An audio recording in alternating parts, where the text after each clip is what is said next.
I'll start off by putting a thought in your minds. What is it about certain companies that make them breakthrough business successes? And this was a topic that I was discussing with an entrepreneur friend of mine. And this is actually a pretty interesting topic for me because I've been studying the business models and how companies like Amazon, Apple, Google, Microsoft, or even Facebook, how they are able to become the large successful businesses that they are today. And the one common thing that they have done, apart from taking care of customer experience, is the ecosystem approach to building a business. Now, what is an ecosystem approach to building a business? An ecosystem is basically a set of connected tools that solves a set of interconnected problems.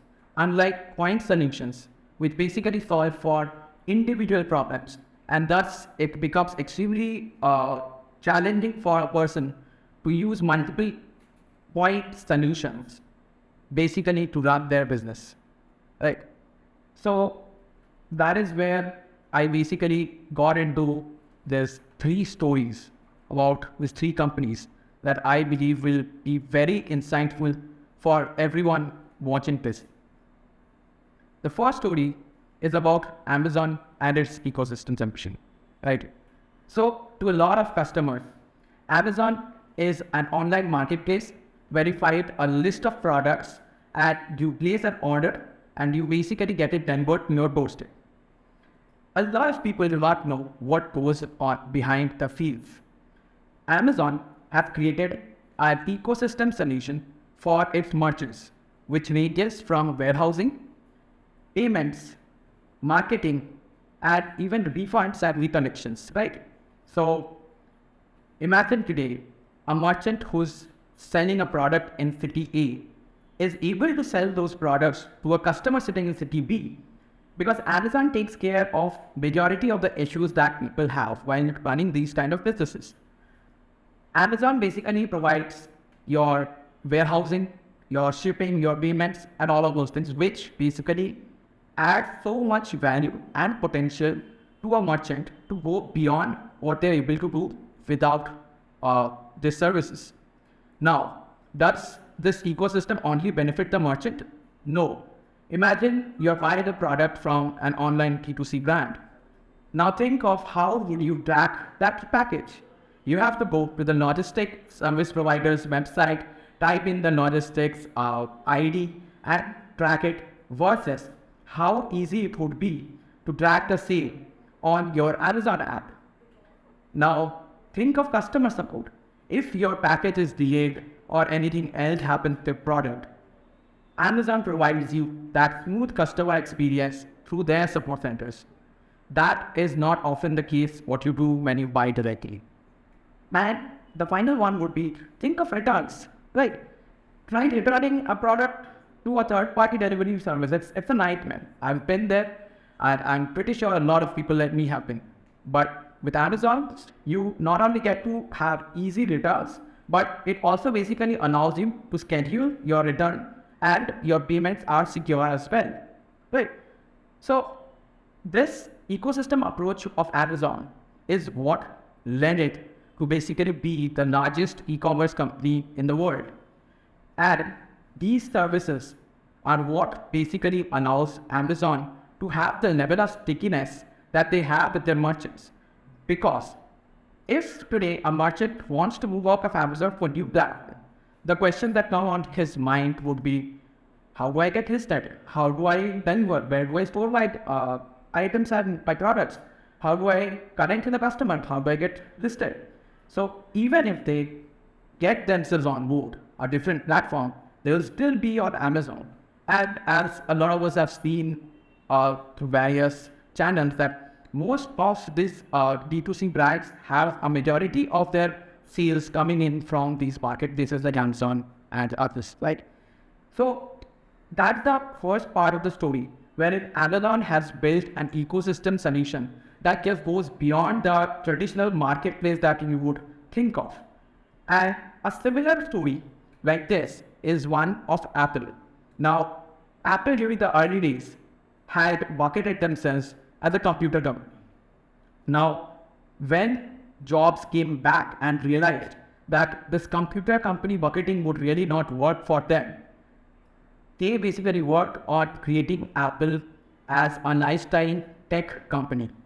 And that is one of the primary reasons that you feel comfortable buying not just your laptops or computers from Apple, but also your phones, headphones, watches, speakers, and much more. Right? You would not do the same thing if HP or Dell came out with these products and it probably happened and failed, right? So Apple has also created its own ecosystem through its products. Now, anybody that uses the products that I mentioned is stuck to the ecosystem. Because if, let's say, something happens to your iPhone and you happen to own an Apple Watch, an Air Force, or something more, there's a very, very high probability that you will have to repair your iPhone or get a new one. Because if you move to any other brand or any other product, you will have to basically write off thousands of dollars of other products that you have from Apple, right? And that is not the only factor that the ecosystem business has played for Apple, but also the level of connectivity that all these products have among each other, right? Like when I'm using my AirPods with my mobile phone and then I'm switching to my iPad for work, it automatically switches without me having to do anything. So that's the level of convenience that this interconnected set of tools have created in our user's life. Now, coming to the third story, and this is a story about both Microsoft and Google, right?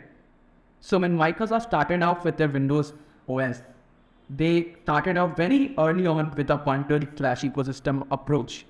They used to ship products like Microsoft Word, Excel, PowerPoint, even Internet Explorer along with the OS.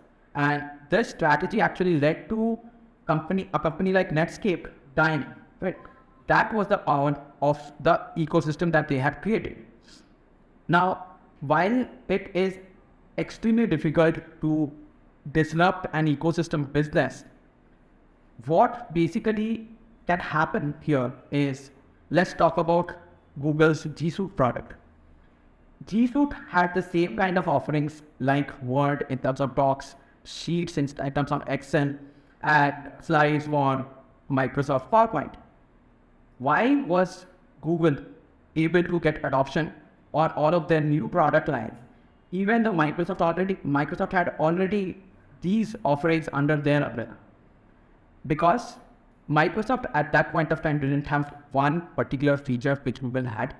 That was the power of collaboration. It was super easy to work on docs and share it with your colleague and get the work done on a collaborative manner, as opposed to you making a presentation and emailing it back and forth and getting it done. That was heavily time consuming. And another example would be, let's say, where Google Drive versus Dropbox. Dropbox is a tremendous product because they focus on their storage, and they have, I believe, a lot more technical security in terms of data security and on. But the reason Google is able to beat Dropbox with its Drive is because of, again, the interconnected nature of Drive that basically creates humongous amounts of convenience for a customer. And that is one of the primary reasons, even if we see today that point solutions or single solutions are getting disrupted by a lot of these ecosystem interconnected tools. For example, Microsoft Teams beating Slack, right? And there are tons of other examples like this out there. But it is also to be noted that an ecosystem business can only be challenged by another ecosystem, which adds more convenience and better usability, right? So that is what an ecosystem business is, and that is what an ecosystem business does. Now, coming to startups, we as startups are always advised to focus, right? And focus on one problem. Don't spread yourself too much. Don't do too many things. And it's a great advice actually. But I would like to leave you guys with a thought that while you're focusing on one problem, you can have an ecosystem mindset while building your business, right? So this is something we see in terms of Rippling being a pretty good example of an ecosystem startup that we brought up. And my experience here about how to go about building an ecosystem business is that you need to start off with that one core problem. Because in order to start off with an ecosystem and building out a lot of crappy products is not going to get you there. And in order to build out a lot of tools, you will need to have a great team, which will cost you enough money, and you have to raise that enough money. And that really does not happen at the very early days, right? So the way we did it is we built a product that basically sat at the core of our customers' business and gave us tremendous amount of insight into what is the next category that we need to enter and what were the problems in that category, and if there was an interconnected solution that we could build for our customers which would change their lives. So today, what we are able to do with our customers is not only help them run their business smoothly or make more money or basically be able to connect with their customers better and things like that. But while doing all of these things, we enable these business owners to be able to take care of their own employees, right, and make their lives better. So that is what this thing was all about. And my last conclusion on this topic is that ecosystem businesses today are poised for higher probability in terms of success because ecosystem businesses are founded with one idea, and that ideology is how do we improve or enhance our customers' experience beyond the point that it is today. And businesses that basically focus on customer experience are the ones that will definitely have a much, much higher chance of success. And that is one of the reasons that I strongly believe that ecosystem businesses are going to be the breakthrough businesses of the future. Thank you.